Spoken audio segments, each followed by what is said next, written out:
मधुर मनोहर अतीव सुंदर ये सर्व विद्या की राजधानी राजधानी।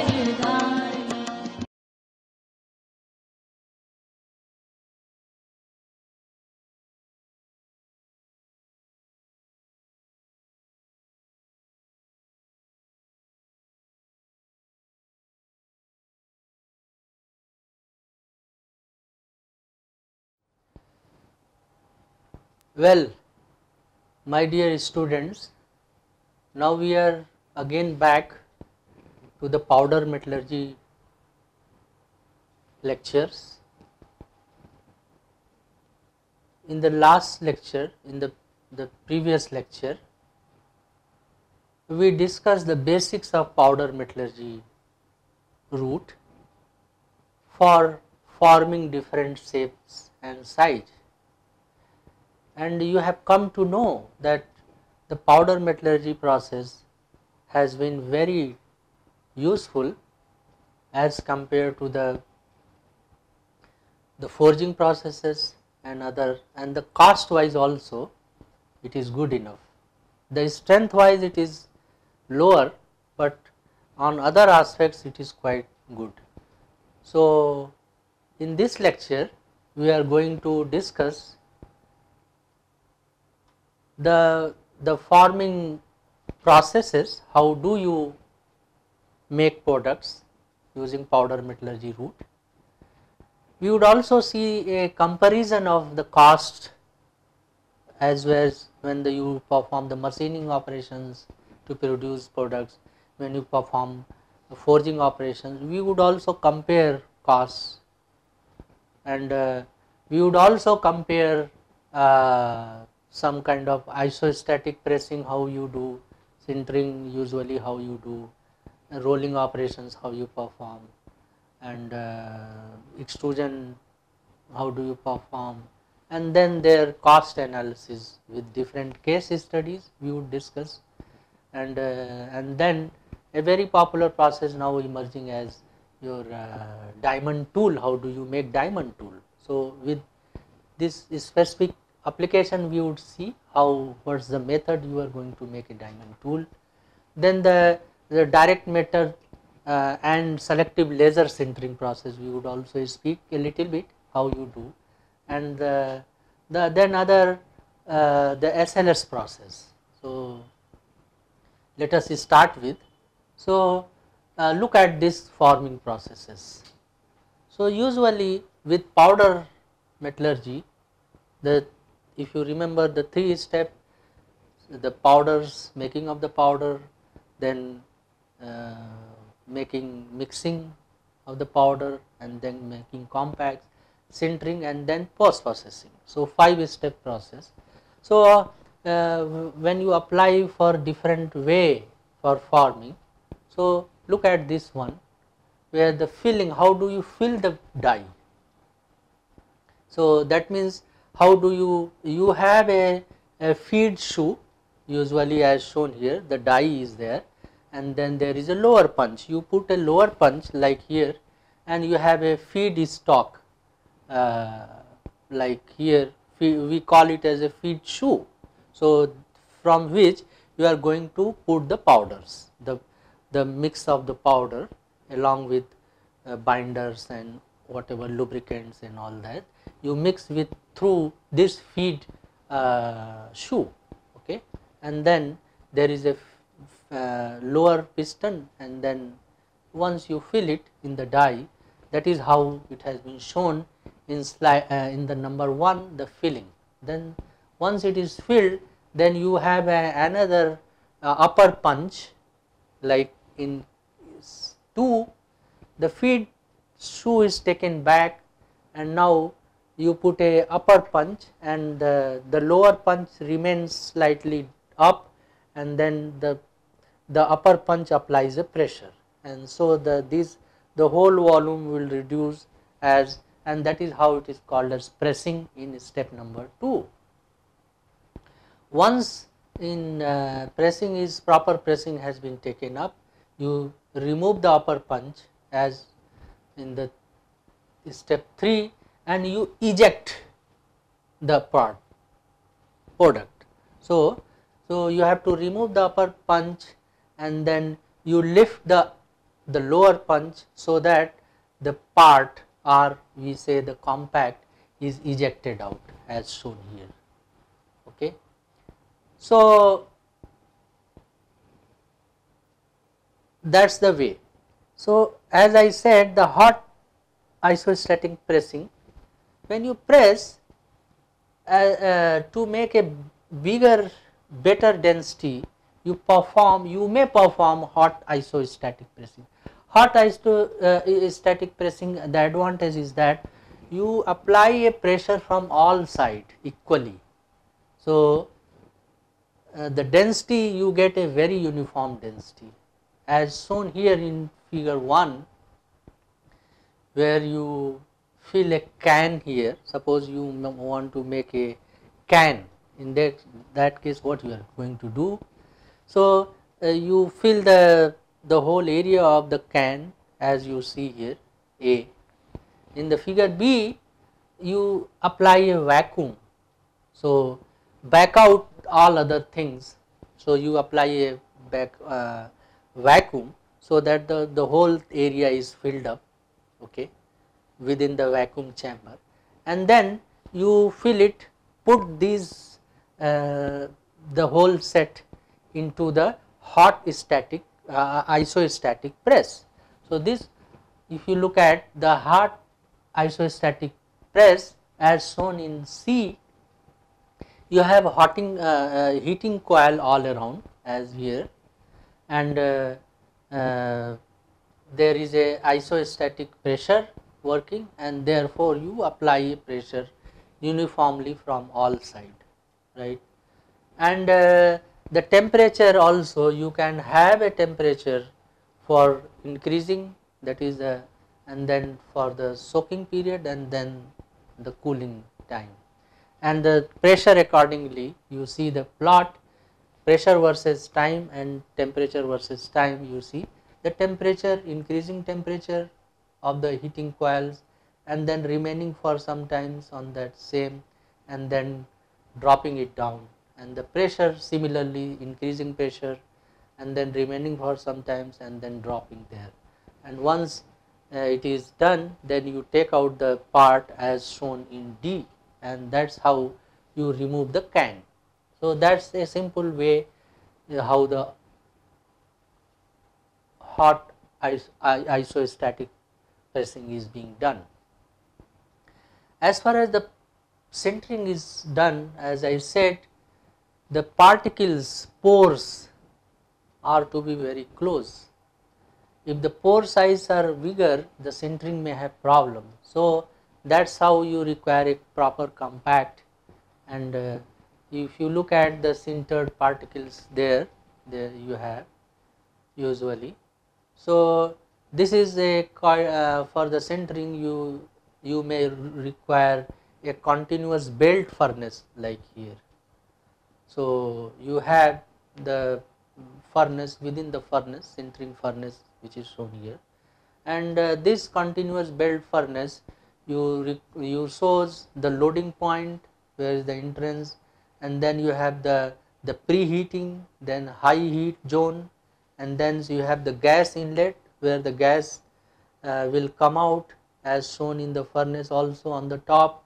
This gas will burn to create a high heat, and then there is a transition, and then there is a cooling, and then it will come out, that is the exit point, and then you can unload the product after sintering, and then the belt driven it comes out, and the drive, and then how do you. So this is what is called as a continuous belt furnace.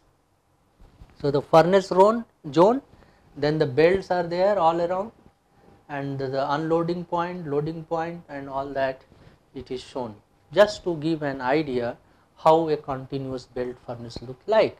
And you can see the number of parts, and the after sintering how the particles are getting fused, that is also shown, just to show you how actually the fusion is going to take place, and the pores, what happens to the pores. There is another process for making compact, as I said, is the rolling operation. So what you do here, there are two rollers moving in opposite direction, now you see, and then the loose powders are kept in a hopper as shown here. So once it passes through the region of the rolling region, so these powders will get compact, because these loose powders are mixed with some kind of binders, so that its binding ability comes, and then once it comes to the rolling region, it will get compacted and you get a compact powder as shown. So that is how the rolling operation takes place. Another way of as I said, the extrusion with powder. So here you see there is a extruding ram, if you look at that is also called as rotating screw, and you have a die. Okay, so the die is provided at the end.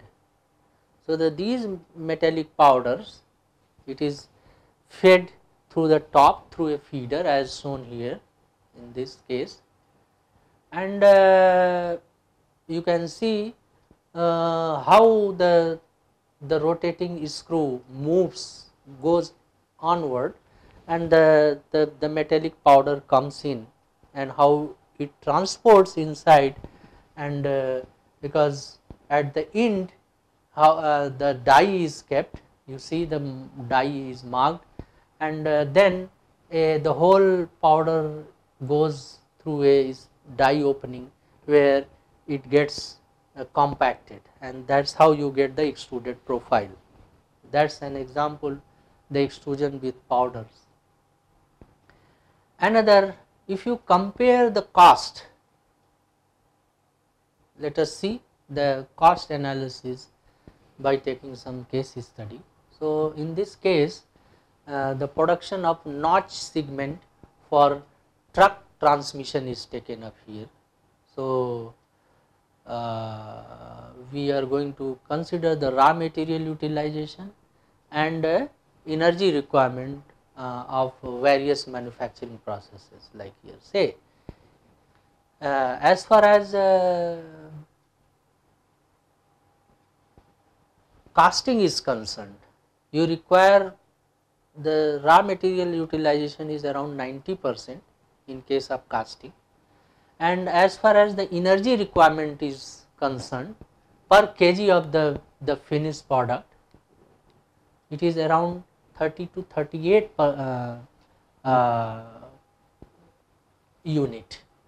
So if I say it in a unit wise, so you have 30 to 38 unit of the energy per kg of the product required in case of casting, and wherein you are able to use around 90% of the material by casting. If you see in the second case where you use the sintering process, so the raw material utilization is 95%. Now you see the notice. So this analysis, it as far as the utilization of raw material is 95%, and you require only 29 unit of the energy per kg for producing the same product, right. Now when you use cold or warm extrusion process for producing the part, right, so you require 85% of the utilization of the raw material, and you have the energy unit as 41 unit per kg of the part, whereas you have a if you use the hot drop forging process, in case of hot drop forging process, you are able to require only utilize only 75 to 80% of the raw material, and but you require very high energy per kg of the finished product as 46 to 49% unit of the energy, whereas if you use machining processes, you use only 40 to 50% of the utilization of the raw material, and whereas you require very high energy of 66 to 82 unit for per kg of the finished product. So that's a comparison with casting, with the cold and warm extrusion, with hot drop forging, with machining processes. So you look at the sintering is the one which utilizes 95% of the material and having the minimum energy requirement for per kg of the finished product. So that's how one can notice that the sintering or metal powder route is much better in the sense of material utilization and energy utilization. So that's how it compares.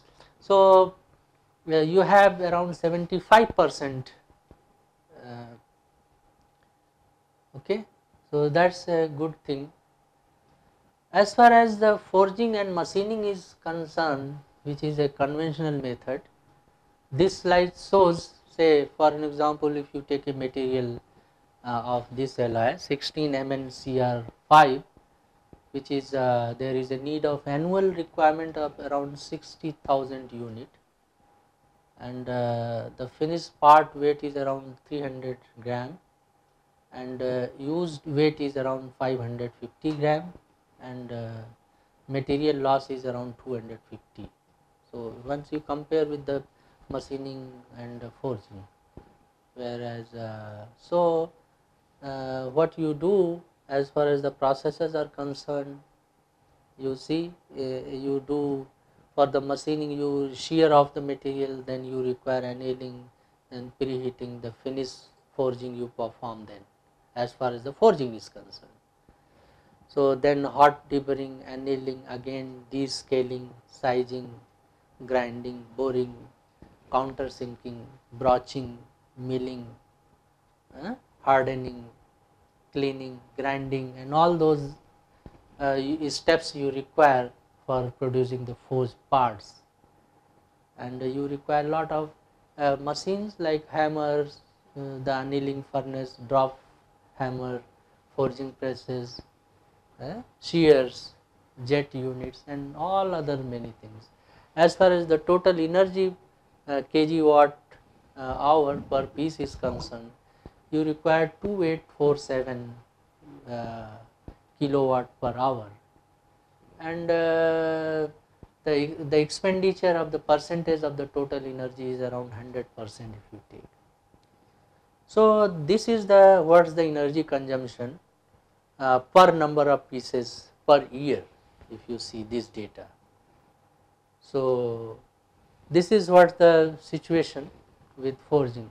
Now if you compare with the powder metallurgy method, same thing. So you require another example here where you have this material and the finished part you have 312 and the used weight is 328. Material loss is only 16 gram here, and the annual requirement is same around 60,000, but you require such a work plan like pressing, sintering, then again pressing, then tumbling, hardening, then washing, and then grinding, and you require very few machines. So you require powder press, you require belt furnace, sizing press, vibratory grinding drum you require, then chamber furnace you require, washing machines you require, and the grinders. So if you compare the energy as percentage of the total energy expenditure, it is around 43.63% only, and as far as the kilowatt per hour per piece is concerned, it is very less. So now you compare with the forging, and so it is a very interesting, a lot of energy saving and there. So if you compare these one between the powder metallurgy and forging, the relative cost for the forged and powder metal connecting rod if you take. So this is what the comparison. So relative costs as there. So you see the drop forging uh, case, it is when it is up to 100.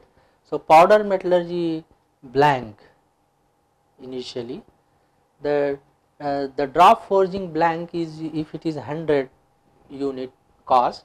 So, the powder metallurgy is around 120. The initial cost is higher, but if you see the machine drop forge, if it is again 100, then the machine powder route, if you see, you get a lower than that, and the machine drop forge, it is of that order. So, machine powder rod with this is again lower.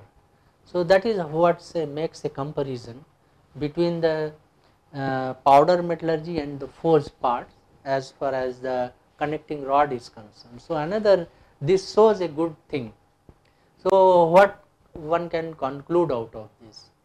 If you conclude, so that means you require low material wastage with powder metallurgy, you require low energy requirement, number of labors also required is less, and need not to be skilled labor also in powder metallurgy case. So, you have less number of operations also, as the data have been shown. So, high production rate is now possible. So, that is the beauty of thing. Now, let us take this particular example, a very specific application where you make diamond tools.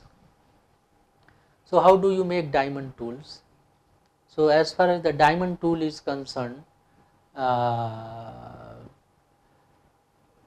do you make it using the powder metallurgy? As I said, so you have the diamond grids, right, and you, according to the grid you choose, you have the bonding powders.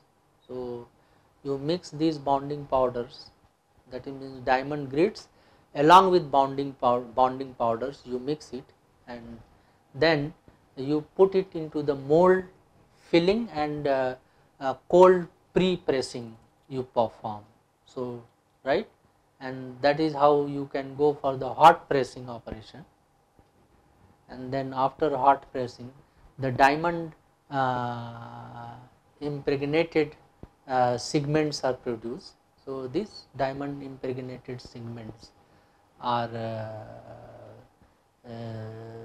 brazing, then you do, and then once you get these segments small after hot pressing and sintering. So, these segments you can braze on tools wherever. So, diamond toolings, how do you do? So, say for diamond cutting tools, so these small triangular pieces are brazed onto the cutting tool. So, that is how you braze, you can braze it, and after that grinding and shaping operations can be performed, and you can also use it in for the other tests also, the strength wise of these diamond tools, and finished diamond tools then you can get, right. So, after brazing, grinding and all that, you can get the finished diamond tools. Okay, that is the simple way how do you make it. There is a big area which is emerging now for powder metallurgy. We call it as direct metal and selective laser sintering. So, direct metal and selective laser sintering methods, as you can use lasers for sintering onto direct metals. So, that is how we call it as the laser sintering method. So, laser sintering method is an advanced sintering technology. So, where instead of using furnace heating, you use laser. So, you do not have to put the part in the furnace, but directly the laser beam can be utilized for sintering. So, a supporting technology for rapid prototyping and rapid manufacturing.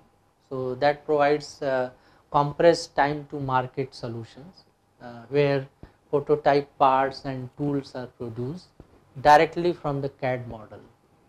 So that's the laser sintering is now very popular, where you add the computer aided design models, and so this is in fact very well known process in America and Europe nowadays, because its capability has increased many times to produce a very good products just like similar to metal. In fact, selective and direct metal laser sintering, which we say, in both, whether it is a selective or direct metal laser sintering, there is no difference in the mechanism of the two.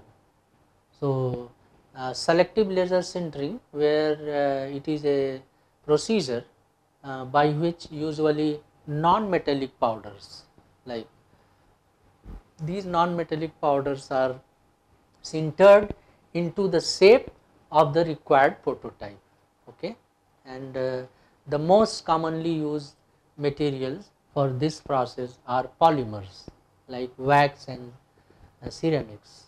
So these most of the polymers like wax and ceramics can be used, and whereas in direct metal sintering, laser sintering process, this method is used to direct production of products.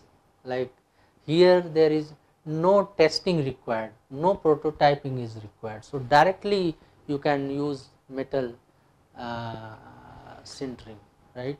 So that's the difference. As far as the mechanism of laser sintering is concerned, okay, so what happens, the powder is delivered in a piston, delivered, and piston moves up.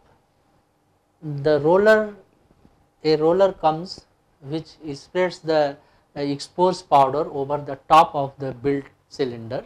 We will show the figure, and this is spreading is done layer by layer in micron size therefore. So the laser then sinters the powder to produce a layer of the part according to the CAD pattern. Okay. The build cylinder then drops to allow another cycle to take place. So this goes on one by one, and according to the layer geometry, the material is deposited and sintered. So the final part which is produced is therefore surrounded by unsintered powder at the end of the production, and that can be taken back again. So that is how the same procedure that I mentioned is shown here. So how this SLS system work, and again see the laser is in fact produced by a laser gun, and it is directed onto the area where sintering is to be done by a mirror. So there is a scanning mirror, and this scanning mirror is controlled by the CAD geometry, and thus you see the cylinder which pushes the or it is called as the leveling roller. It pushes the powder to the area where the sintering is to be taken place, and the leveling roller, from the region where the metallic powder is to be taken up, the cylinder goes up, and on the other hand, where the region where sintering is to be taken place layer wise, the cylinder has to go down. So the cylinder A and cylinder B, there are two cylinders. Okay. So the component of the SLS process is there is a laser head, there is a scanning mirror, there is a leveling roller, there are two cylinders, and then there are two cylinders A and B, and cylinder C that is used for leveling the roller for pushing. So and you can see the product which is sintered. So unsintered powders are again sucked back to the region to the cylinder A. That is how it works. Whereas the selective laser sintering, the same thing is shown in another form, where the scanning system is there. So you can see the sealed chamber, because it has to be done in a sealed atmosphere, and the roller, same roller as I said, see, and then the powder delivery system which is shown, and the piston, two piston as I said, how the powder is being delivered to the region, and then the build cylinder, then the fabrication of the things, and the object being fabricated is the blue one. The green one is the roller that is pushing the powder to the right side, and that is how the another view of the same figure, selective laser sintering. As far as the features of the laser sintering is concerned, we get very good accuracy of the product being produced. We get tolerances up to plus minus 0.001 inch per inch. Okay. And the dual spot laser can also be used to accelerate the process, and generally minimum sintered layer thickness is of order of 0.008 inch thickness of the layer. The parts coming out of the machine are around 100% sintered and require no post sintering or other infiltration process. That is the beauty of laser sintering. By optimizing the process parameters, the UTS value for the steel based powder increased up to around 600 megapascal, and for the bronze based powder it has been found that it can be increased up to 400 megapascal. So that is the ultimate tensile strength order we get. At the same time, the surface roughness, that is the RA value, after short peening, where 3 micron and 2 microns respectively has been found out on steel based and bronze based powders. So these features makes a very confidence in the laser sintering and SLS process. As far as application is concerned, as I said, the SLS or direct sintering method is used to make complex cores and cavities and other geometries as shown here. The system is put to best use producing parts which cannot be easily found by machining or where high heat resistance is required. So this SLS is very popular. Basically it is the SLS process is used to make tools of high strength and very high hardness. It is also used where rapid manufacturing is required. Very quickly you are going to produce things. So that is the another beauty. As far as the advantage is concerned, the SLS and direct sintering process, it has the ability to create multiple parts at the same time in one build, because the whole things comes from the CAD geometry, and according to the geometry the part is built up. So the multiple parts can be made. Operation of the machine unattached and unattended, because it is controlled, generally these are CNC machines. So once it is programmed, then there is no need of anybody to be there. So that is how it is unattended 24 hours a day. So just send the program on the machine and it will go on building. So these processes has ability to create internal sharp corners and other complex geometry that otherwise would need to have an EDM operation. So that is another beauty. It has also ability to create conformal cooling lines in the tool. No pre-processing is required in fact for these things, and also because it is controlled by CNC machine, so there is no need of any skilled labor also, and because everything is controlled, CNC controlled, so highly automated process, and that's the beauty and that's the some of the advantages of the SLS and direct sintering method. The disadvantage side also one has to see. So there are certain disadvantages, like the only medium and small size parts can be manufactured with this process. Bigger size, it becomes on the economy basis, it is not good. So it is recommended that SLS and direct sintering method, it is good for only medium and small size parts. No doubt the high initial cost as far as the cost of the machines and tooling is concerned, it is very costlier because the new technology, and if the speed of the laser is not servo controlled, it may cause some dimensional error in product due to shrinkage. So that is another disadvantages. So speed of the laser has to be servo controlled, and you know, once you apply a servo controlled system, the cost increases around 2 to 3 fold. So that is how, if you have a very good machine which is servo controlled as far as the speed is concerned, there are good products then formed. And as far as specifications are concerned, other application, specific application, there are area which we call as a hybrid rapid tooling.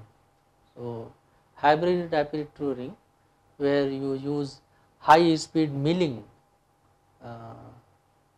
we call it as HSM, high speed milling. So you can go for the high speed tooling. You also, one can also use electro discharge machining, EDM process, and direct metal sintering, that is DMLS, together. So that is how the hybrid name comes. So the hybrid rapid tooling will require the high speed milling and electro discharge machining, EDM both, and also apart from your direct metal sintering process together. So that is a very specific application. So this is what I discussed in brief. As far as the application, specific application is concerned, one can refer references, particularly a very simple application. You can refer this application as the DeGarmo book, DeGarmo EP DeGarmo TL, and that is a material and processing manufacturing book published by Valley Publication in 2003. So that is a very simple, I am going to mention this book. So one can refer DeGarmo book for this one. So I would like to thank you all for keeping patience. The only advice is that there are many other books also available apart from that. So say the specific area, say specific alloy, the compaction pressure, the sintering time, the type of furnace, the other manufacturing details, the practice side is different. I just touched the very basic of powder metal forming as far as this course is concerned, technology of metal forming. For more details, one can refer this DeGarmo book, and also you can mail me for other references also. I have around 10 to 15 references concerning this topic of powder metallurgy. So thank you once again, thank you all, thank you very much.